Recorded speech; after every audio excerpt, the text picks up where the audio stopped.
Welcome to V3 news లక్ష్యం సమాజహితం నేను కీర్తి ముందుగా హెడ్లైన్స్ జీవన్ రెడ్డి విషయంలో సమన్వయం లేక గందరగోళం తలెత్తింది జీవన్ రెడ్డి గౌరవానికి భంగం కలగనివ్వం సీఎం రేవంత్ రెడ్డి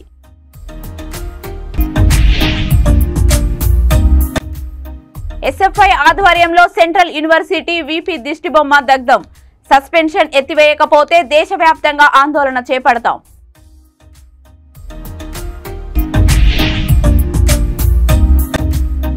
అమ్మాయిలను బెదిరించి అసభ్యంగా ప్రవర్తిస్తున్న కీచక కానిస్టేబుల్ మైనర్ బాలికను టార్గెట్ చేసి శారీరక సుఖం పొందుతున్న కాకి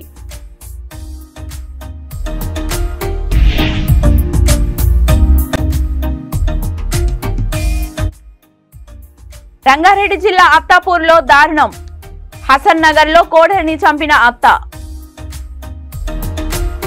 ఇక డీటెయిల్స్ లోకి వెళ్తే తెలంగాణ సీఎం జీవన్ రెడ్డి విషయంలో మా వైపు సమన్వయం లేక గందరగోళం తలెత్తుతుందని సీఎం రేవంత్ రెడ్డి తెలిపారు జీవన్ రెడ్డి అనుభవాన్ని దృష్టిలో ఉంచుకొని వారి గౌరవానికి భంగం కలగనీయమని అన్నారు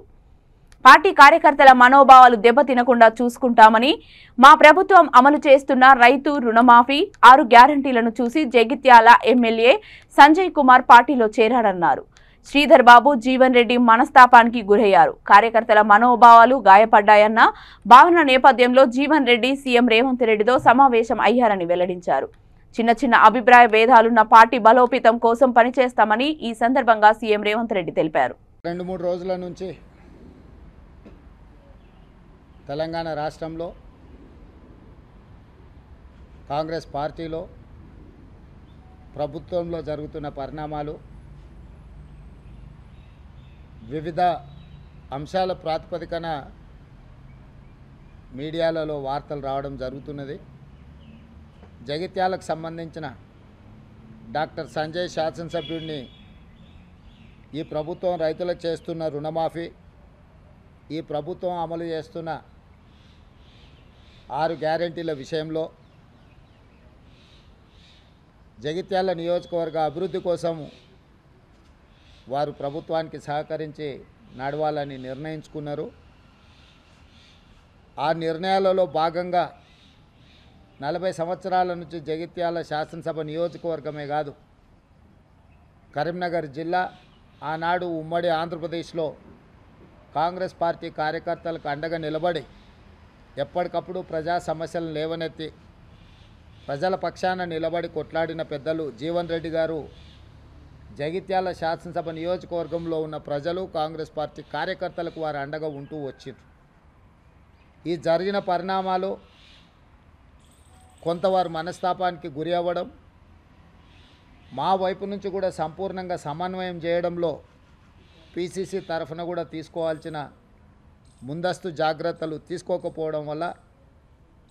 కొంత గందరగోళ పరిస్థితి ఏర్పడ్డది తక్షణమే ఈ గందరగోళ పరిస్థితిని సరిదిద్దడానికి పార్టీ నాయకత్వం ముఖ్యంగా మిత్రుడు శ్రీధర్ బాబు గారు చొరవ చూపించి పెద్దలు జీవన్ రెడ్డి గారిని సంప్రదించి అధిష్టానానికి వివరాలు అందజేసి అప్పటికప్పుడు హుటాహుటిన ప్రభుత్వానికి కాంగ్రెస్ పార్టీకి కార్యకర్తలకు ఎలాంటి కష్టం ఎలాంటి నష్టం జరగకుండా వారు ముందు నిలబడి వెంబడే చర్యలు చేపట్టడం అదేవిధంగా అధిష్టానం కూడా జీవన్ రెడ్డి గారి అనుభవం జీవన్ రెడ్డి గారికి ఉన్న గౌరవం జీవన్ రెడ్డి గారికి ఉన్న కమిట్మెంట్ తెలంగాణ ప్రజల పట్ల కాంగ్రెస్ పార్టీ పట్ల దృష్టిలో పెట్టుకొని వెంబడే వారిని సంప్రదించి కేసీ వేణుగోపాల్ గారు దీపాదాస్ మున్షీ గారు స్పష్టంగా మీ యొక్క గౌరవానికి ఏమాత్రం భంగం కలగకుండా కరీంనగర్ జిల్లా జగిత్యాల శాసనసభ నియోజకవర్గంలో ఉండే ఇన్ని సంవత్సరాలు జీవన్ రెడ్డి గారికి అండగా నిలబడ్డ కార్యకర్తలకు ఎలాంటి ఇబ్బంది జరగకుండా విద్యుత్తు మీద విచారణ కమిషన్ మేము ప్రతిపాదించలేదు మాజీ మంత్రి జగదీశ్వర్ రెడ్డి గారు అసెంబ్లీలో విద్యుత్తు కొనుగోలు కానీ విద్యుత్తు నిర్మాణం సంస్థల నిర్మాణం యాదాద్రి భద్రాద్రి నిర్మాణానికి సంబంధించి మాజీ మంత్రి జగదీశ్వర్ రెడ్డి గారు శాసనసభలో సవాలు విసిరి ప్రభుత్వాన్ని విచారణకు ఆదేశించండి సిట్టింగ్ జడ్జి చేత అన్నాడు. మేము తెలంగాణ రాష్ట్ర ప్రధాన న్యాయమూర్తిని సిట్టింగ్ జడ్జిని కేటాయించమంటే సిట్టింగ్ జడ్జిలను కేటాయించే పరిస్థితి లేదు,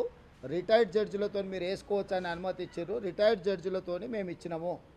మేము వేసినాక దాదాపుగా 3 నెలలు టీఆర్ఎస్ కానీ జగదీశ్వర్ రెడ్డి కానీ ఏం మాట్లాడలేదు. ఎప్పుడైతే కేసీఆర్ గారిని వచ్చి వివరణ ఇవ్వు అని లేఖ రాసిండో ఆ తర్వాత ఇప్పుడు ఆరోపణలు చేయడం మొదలుపెట్టిండ్రు. ఇప్పుడు నేను మీ ద్వారా చంద్రశేఖరరావు గారిని జగదీశ్వర్ రెడ్డిని అడుగుతున్నా, అసలు ఈ విచారణ కమిషన్ వేయడం తప్పు అంటుండ్రా? విచారణ కమిషన్కు వచ్చి చంద్రశేఖరరావు గారిని వివరించడం అని అడిగినందుకు తప్పు పడుతుండ్రా? లేకపోతే జస్టిస్ నరసింహారెడ్డి గారు దీనికి బాధ్యత వహిస్తున్నారు అనే దాన్ని తప్పు పడుతుండ్రా? వాళ్ళ మాటల్లోనే వ్యత్యాసం ఉన్నది, వాళ్ళకే సమన్వయం లేదు. వాళ్ళు దేనికోసం కొట్లాడుతున్నారో ఏం మాట్లాడుతున్నారో వాళ్ళకే తెలవడం లేదు. ఇప్పుడు మేము వేయలే, వాళ్ళు అడిగి వేయించుకున్నారు. వాళ్ళు డిమాండ్ చేస్తే మేము వేసినాం. ఇప్పుడు నిజంగానే ఒక ఆయన శ్రీరామచంద్రుడు, ఇంకొక ఆయన సత్యహరిచంద్రుడు అని సూర్యాపేటలో హైదరాబాద్ సెంట్రల్ యూనివర్సిటీ వీపీ దిష్టిబొమ్మను ఎస్ఎఫ్ఐ సూర్యాపేట జిల్లా కమిటీ ఆధ్వర్యంలో దగ్ధం చేశారు. ఈ సందర్భంగా ఎస్ఎఫ్ఐ రాష్ట్ర ఉపాధ్యక్షుడు